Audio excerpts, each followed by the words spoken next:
baik pertanyaan dari Dr. Bob tentang persoalan khusyuk dalam sholat. Memang khusyuk itu masalah yang luas, universal, tidak tersekat ke dalam profesi dokter bedah saja. Tukang kredit ketika sholat bisa ingat kreditnya, yang mau arisan bisa ingat tuh ya, ini giliran siapa menangnya. Semua. Karena itu di hadis Nabi menyebutkan umum. Ada dua penyebab orang tidak khusyuk. Pertama, faktor setan. Ada setan khusus menggoda orang sholat, namanya khanzab. Ada yang menyebut khinzib. Setan tuh banyak jenisnya. Nanti mungkin bagus juga kalau kita belajar fikih setan ya, supaya tahu cara menghindarinya. Jadi kan ya, kita nanti belajar jenis-jenis setan. Ada setan di rumah tangga ya, ada di Quran surah kedua ayat 102, namanya dasim. Ada setan di pasar, itu yang kalau ke mall pulang-pulang masih ingat tas belum dibeli. Ada ya, ada banyak ya, ada setan di tempat-tempat musik, ada banyak macam-macam ya. Nah, ini kembali ke setan yang goda orang sholat. Nanti saya sampai ke jawabannya. Dia Nabi mengatakan dalam salah satu hadisnya, bima ma'na idza kabbara, kalau seorang sudah mulai takbir, kemudian faqala syaitanu, maka setan sudah mulai berbisik di benaknya, udzkur kada, ingat ini, ingat itu. Itu ke semua. Kalau kita belum takbir, itu biasa Pak, gak akan ingat tentang bedah, tentang pasien, tentang macam-macam. Tapi ketika Anda mulai takbir, Allahu Akbar, mulai ingat. Gunting tadi letaknya di mana? Ini ada yang belum dibedah, ini ada yang muncul semua. Berarti normal. Normal. Karena setannya betul menggoda. Ya, datang tuh. Baik. Hatta la yash'ural musalli kam rakatan yusalli, sampai-sampai ada orang salat yang tidak ingat berapa rakaat sedang ia kerjakan itu. Berarti benar kan hadis Nabi nya? Dan kita semua umumnya hampir mengalami itu. Maka apa solusinya?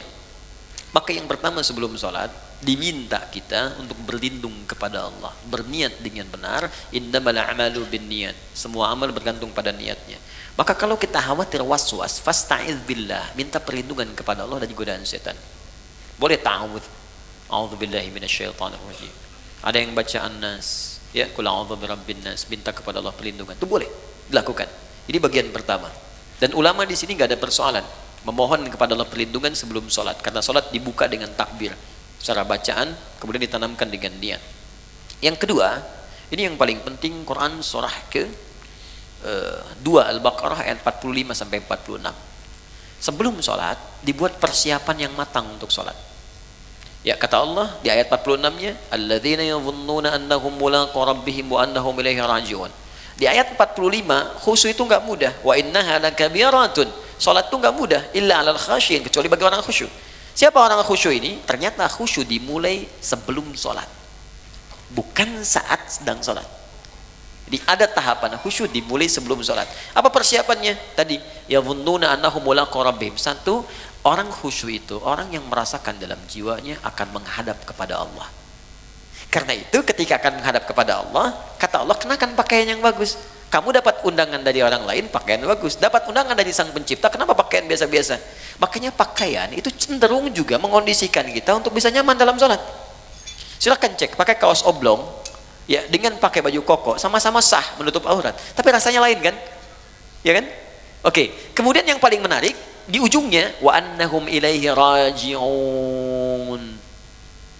Tenang sebentar. Kalau Anda mendengar kalimat raji'un, apa yang terbayang? Inna lillahi wa inna ilaihi raji'un. Nah, dalam sholat itu, ketika kan sholat, kalau ingin khusyuk kata Allah, rasakan mungkin ini sholat terakhir yang Anda kerjakan dalam hidup. Mungkin wafat dalam sujud. Apa yang Anda pikirkan membedah orang kalau Anda wafat sekarang? Apa yang Anda pikirkan tentang gunting, tentang segalanya, tentang selang, tentang infus? Kalau Anda wafat sekarang, apa yang mau Anda kerjakan kata Allah? Percuma pikirkan semuanya. Maka Nabi sering katakan sebelum sholat, sallu sholatan muwadda'. Sholatlah engkau seakan-akan sholat ini menjadi perpisahan dalam hidupmu.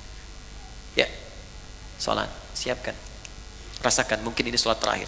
Makanya panggilannya kan panggilan adzan. Adzan, an-nida, panggilan. Oke, saya ganti namanya. Andi, ada namanya di sini? Tidak ada. Baik, kalau tidak ada, oh ada. Baik. Kalau ada saya ganti dulu. Asep ada? Ada. Ah, pasti nggak ada. Suneo. Nggak ada kan? Ah, pasti nggak ada. Suneo dipanggil Allah. Apa artinya? Kita dipanggil tiap hari. Adi dipanggil Allah, Bob dipanggil Allah, Hasan dipanggil Allah, Andi dipanggil Allah. Allahu Akbar dipanggil kan? Mungkin sholat itu panggilan terakhir dalam hidup kita. Kalau kita sudah merasa itu panggilan terakhir dalam hidup, boleh jadi di situ kita akan mulai merasakan kenikmatan untuk pasrah kepada Allah. Kalau wafat dalam sujud itu. 2. 3. Ada isyarat di Quran surah ke-29 ayat ke-45. Utslu ma uhiya ilaika minal kitab. Sebelum sholat baca dulu, pahami dulu, rasakan dulu semua makna bacaan dan gerakan dalam sholat. Wa aqimis sholah, baru tunaikan sholat dengan sempurna. Jadi ketika kita merasa akan wafat, kita merasakan baca Allahu Akbar, Allah Maha Besar, pikiran menerjemahkan, hati merasa, ya Allah saya mengatakan Kau Maha Besar, tapi dalam hidup saya selalu merasa besar dalam hidup. Pekerjaan saya katakan yang paling besar dalam hidup, dan seterusnya. Itu perasaan akan terbawa, sehingga membantu kita bisa lebih fokus dan nyaman dalam sholat. Jelas sampai di sini? Untuk bagian yang pertama. Karena itu saya sarankan, jangan capek dulu untuk semua dikerjakan. Sepekan ini saya mau belajar takbir dulu, pahami dulu. Sepekan kemudian saya belajar untuk iftitah. Selanjutnya saya belajar Al-Fatihah sampai sempurna kita. Bahkan ada ulama yang mengatakan ingat sholat saja sudah bagian dari khusyuk. Wah, ini 5 menit lagi adzan zuhur nih. Sudah ingat tuh, itu bagian dari khusyuk. Oke? Baik. Kemudian yang selanjutnya saya lompat ke bagian terakhir.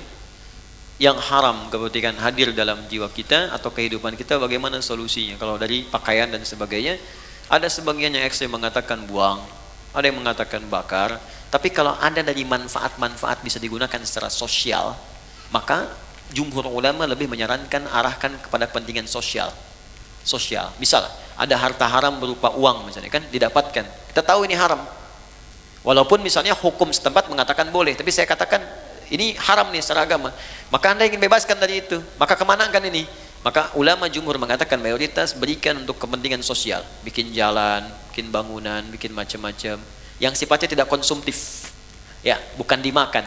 Jadi jangan berikan pada anak yatim, jangan berikan pada fakir miskin, tidak, untuk yang sosial sifatnya. Jadi kalau yang tadi misalnya mau diberikan pakaian pada dan kepentingan sosial, jual, berikan untuk kepentingan sosial, atau dipakai pada hal-hal yang sifatnya secara sosial bisa digunakan, silahkan, tidak ada masalah untuk di situ. Saya kira itu yang bisa saya sampaikan.